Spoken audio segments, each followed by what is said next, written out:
عێراق جارێکی تر دەبێتەوە خانەخوێی کۆبوونەوەیەکی لووتکە، کۆبوونەوەیەک کە هیوای وڵاتانی سونەی لەسەر هەڵچنراوە و ئێرانیش نیگەران دەکات. لووتکەیەک کە میحوەرێکی نوێ دێنێتە ئاراوە و عێراقیەکانیش دۆش داماون. ئاخۆ سوودی ئەم لووتکەیە چی دەبێت بۆ وڵات؟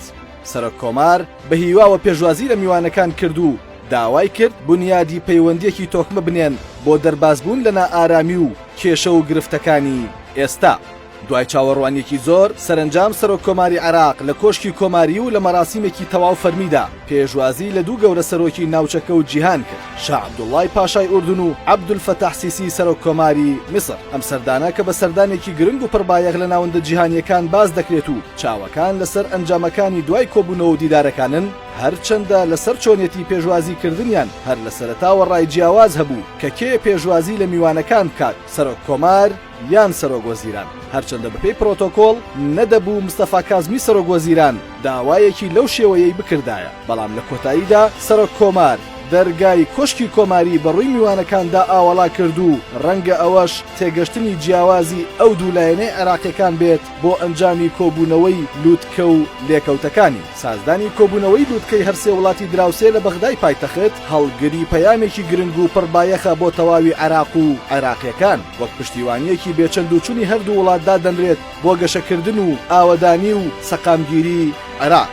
بەرهەم ساڵح سەرۆک کۆماری عێراق لە دیداری هەردوو سەرۆکدا زۆر بەڕاشکاوانە باسی لە گرنگی و پێویستی هەماهەنگی و هاوکاری هەرسێ وڵات کردەوە بۆ گەیشتن بە ئامانجە هاوبەشەکان کە خۆی لە ئاشتی و سەقامگیری و ئاوەدانی ناوچەکە دەبینێتەوە کە لەو ڕێگەیەوە دەتوانرێت پێگەی وڵاتانی عەرەبی بەهێزتر بکرێت.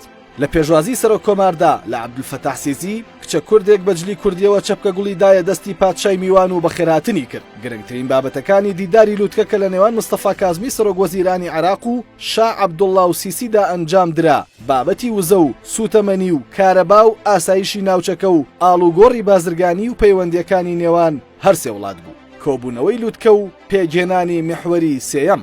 ڕەنگە هاوڵاتیانی عێراق حەقی خۆیان بێت کە بپرسن سەردانی ئەم دوو سەرۆکە لەم کاتەدا و سازدانی کۆبوونەوەی لووتکە چ سوودێکی بۆ وڵات هەیە، چی لە دۆخی خراپی عێراق دەگۆڕێت و کێ سوودمەند دەبێت لەم پەیوەندیەدا، یان ئەو دوو وڵاتە چیان لە عێراق دەوێت و لە ئێستادا چی بۆ عێراق دەکەن. ئەم کۆبوونەوەیە کە بۆ کۆبوونەوەی لووتکە ناسراوە و دەرەنجامی چەندین دانیشتن و پەیوەندی و هەوڵی هەمەلایەنەیە پێدەچێت ببێتە میحوەری سێیەم لە ناوچەکە و عێراق لە گۆشەگیری و یەک ئاراستەیی ڕزگار بکات، چونکە تا ئێستا عێراق نەیتوانیوە لە پەیوەندیەکانیدا میحوەری ئێران ببڕێت و بچێتە دەرەوەی ئەو چوارچێوەیەی کە تێیدا قەتیز ماوە، کە ئەویش بە میحوەرێکی شیعی ناسراوە.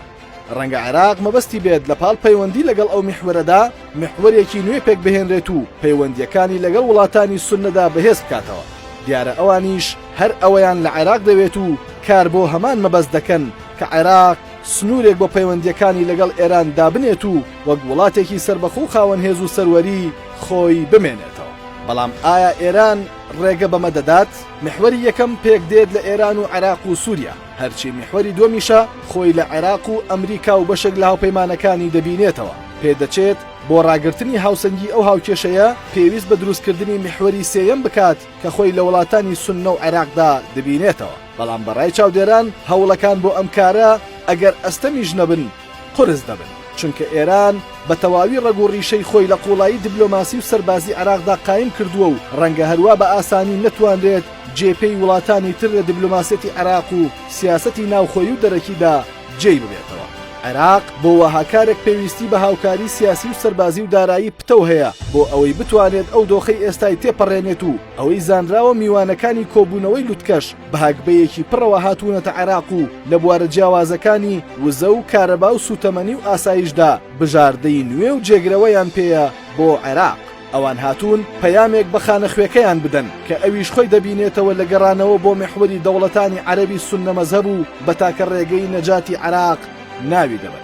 ئەوان دەیانەوێت دەرگای سنوورەکانیان بەڕووی بەغدادا بکەنەوە و هەردوو لا سوود لەو بازاڕە وەربگرن کە لە عێراق بەڕووی تورکیا و ئێراندا کراوەیە. چاوەکان لەسەر ئەوەن کە ئەنجام و ڕاستپاردەکانی کۆبوونەوەی لووتکە کامیان جێبەجێ دەکرێت و کاردانەوەکانی ئێران و وڵاتانی نزیک لە ئێران چی دەبێت.